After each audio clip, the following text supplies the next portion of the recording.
रोशनी घोटाले में बढ़ी कई नेताओं की मुश्किलें।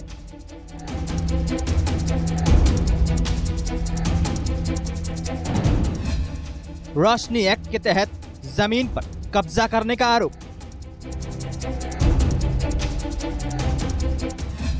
क्या गुपकार गैंग ने किया जमीन घोटाला?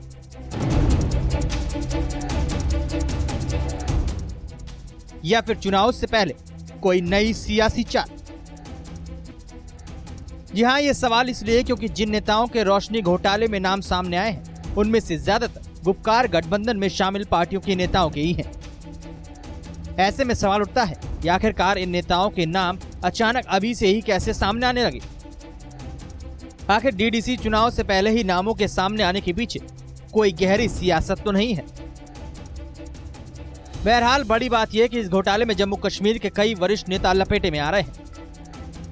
भूमि घोटाले की सीबीआई जांच के दौरान कई बड़े नेताओं, अफसरों और व्यापारियों के नाम सामने आए हैं। इसमें पूर्व वित्त मंत्री हसीब द्रावू, पूर्व गृह मंत्री सज्जाद किचलू, पूर्व मंत्री अब्दुल मजीद वानी और असलम गोनी, नेशनल कॉन्फ्रेंस के नेता सईद आखून और पूर्व बैंक चेयरमैन MY खान के नाम प्रमुख हैं। इन पर आरोप है कि इन्होंने रोशनी एक्ट का फायदा उठाते हुए अपने या रिश्तेदारों के नाम जमीनें करवा ली।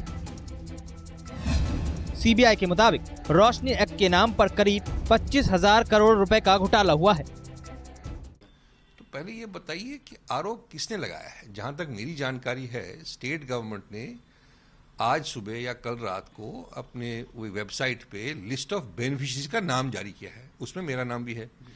तो ये स्कैम का एलिगेशन कहां से आया, मेरी समझ ये नहीं आता है। ये तो मीडिया का क्रिएशन है।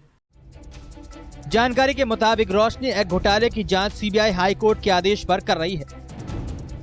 जांच के दौरान सबसे पहले सांबा जिले में सरकारी जमीन को खाली करवाया गया, जिसे इस एक्ट के तहत किया गया था।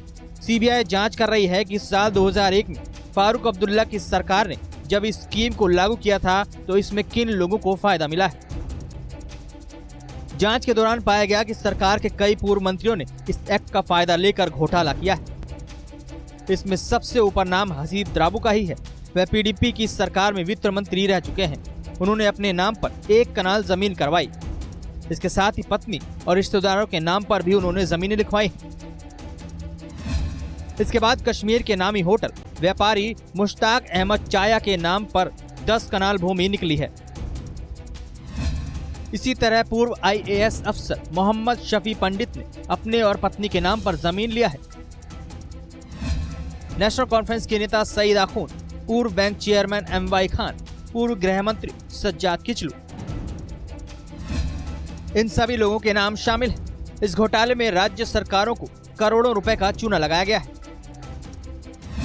कई जगहों पर तो निर्माण भी करवाए जा चुके हैं। की थी एक पिटीशन के जरिए हमने ACB जो जांच कर रही थी 25,000 करोड़ के रोशनी घोटाले की, उसकी जांच ट्रांसफर करवाने की मांग की थी CBI को, और दूसरा कानून की संवैधानिक वैधता को चुनौती दी थी। ये दोनों ही केसेस में फैसला अक्टूबर 2020 में आया, जिसमें कोर्ट ने न केवल जांच CBI को सौंप दी बल्कि कानून को भी अनकॉन्स्टिट्यूशनल डिक्लेयर करवा दिया। साथ ही साथ ज़मीनें वापस लेने के लिए, और जो बड़े बड़े लोग हैं, जो पॉलिटिशियंस रहे, ब्यूरोक्रेट्स रहे, जिन्होंने इस कानून का दुरुपयोग किया अपने निजी फायदों के लिए, उनके नाम सार्वजनिक करने को कहा। उसी पृष्ठभूमि में अब ये लिस्ट सामने आई है, जिसमें आपको पूर्व मुख्यमंत्रियों के नाम सामने नजर आ रहे हैं, पूर्व मंत्रियों के नाम सामने नजर आ रहे हैं, बहुत सारे पॉलिटिशियंस के नाम सामने नजर आ रहे हैं, बहुत सारे ब्यूरोक्रेट्स पुलिस एडमिनिस्ट्रेशन में, सिविल एडमिनिस्ट्रेशन में, उनके नाम सामने आ रहे हैं। इसी पृष्ठभूमि में इनके खिलाफ कार्रवाई होगी। हाई कोर्ट ने अपनी इस जजमेंट में एक बहुत अकाउंटेबल मैकेनिज्म इंट्रोड्यूस किया है। सबसे पहले उन्होंने जम्मू कश्मीर के चीफ सेक्रेटरी को पर्सनली अकाउंटेबल बनाया है, बाध्य बनाया है कि वो ये सुनिश्चित करेंगे कि रोशनी स्कैम की जांच में किसी भी तरीके की बाधा CBI को ना आ पाए। उधर डीडीसी चुनाव से पहले बीजेपी को जम्मू कश्मीर में बड़ा मुद्दा मिल गया है। बीजेपी नेता और जम्मू कश्मीर में डीडीसी चुनाव के लिए इंचार्ज बनाए गए शहनवाज हुसैन ने कहा कि इन नेताओं का करप्शन एक एक कर सामने आ रहा है। इसके साथ ही उन्होंने कहा कि ये गुपकार गैंग नहीं, करप्शन गैंग है। ये गुपकार गैंग नहीं है, ये करप्शन गैंग है। जब जब ये लोग हुकूमत में रहे तो जम्मू कश्मीर को लूटने के अलावा और कोई काम नहीं किया। जम्मू में और कश्मीर में रोशनी स्कैम जो है उसमें फारूक अब्दुल्ला साहब का सीधा नाम है, उनके परिवार का नाम है, और इसमें गुपकार गैंग के और भी मेंबर हैं।